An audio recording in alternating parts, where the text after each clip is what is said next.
ஃப்ராங்காக சொல்ல போனால் ஓவர் கான்ஃபிடென்ட்டுங்க. சரி அது பார்த்துக்கலாம், நம்ம ஓட்டியிருக்கோம், ஹில்ஸியாக ஓட்டியிருக்கோம்னு பார்த்துட்டு தான் பிளான் பண்ணுச்சு. ஆக்சுவலாக எங்களுக்கு 2 ஆப்ஷன் இருந்துச்சு. ஒன்று ட்வின் ஹில்லு, இன்னொன்று வாகமேன் வைக்கிங் 400.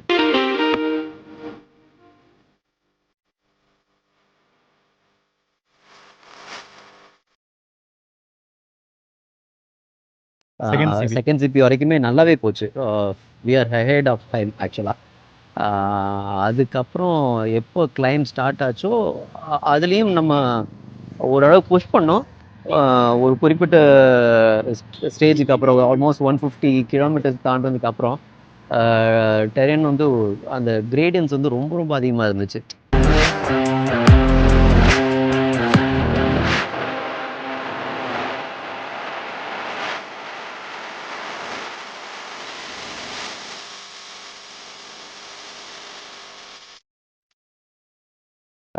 ரொம்ப எனர்ஜி லோ லெவல் ஆயிடுச்சு. அதுக்கப்புறம் ரொம்ப ஸ்லோ பண்ணிட்டோம், வண்டி ரொம்ப ரொம்ப ஸ்லோ ஆயிடுச்சு.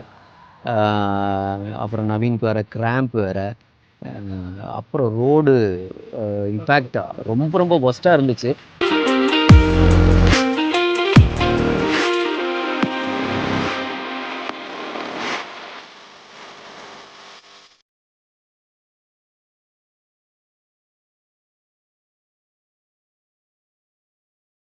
எனர்ஜி தான் ட்ரெயின் ஆகும். 100% முடிக்க முடியாதுங்கிற கான்ஃபிடென்ட் வந்ததுனால we quitted the event actually. So இதுதான் என்னோட ஃபர்ஸ்ட் பிஆர்எம், ஃபிட் பண்ண பிஆர்எம். இது வரைக்கும் நான் லிஸ்ட் பண்ணிட்டு போகாமல் கூட இருந்திருக்கேன். உங்களுக்கு ஈவன் மைன் ஆல்சோ. நானும் ஃபர்ஸ்ட் பிஆர்எம் ஓட்டிட்டு ஃபிட் பண்ணிட்டு வந்தது.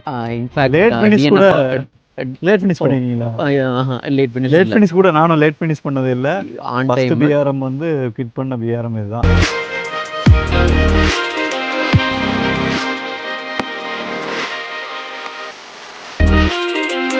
ரொம்ப ஒஸ்ட் எக்ஸ்பீரியன்ஸ், டிஃப்ரெண்ட்டான experience. But will come back. 80% வந்து நம்ம மேலே தான் மிஸ்டேக்கு. வேறு யாரையும் ப்ளேம் பண்ண முடியாது. இதில் நம்ம ப்ராக்டிஸ் பண்ணி வந்திருக்கணும்.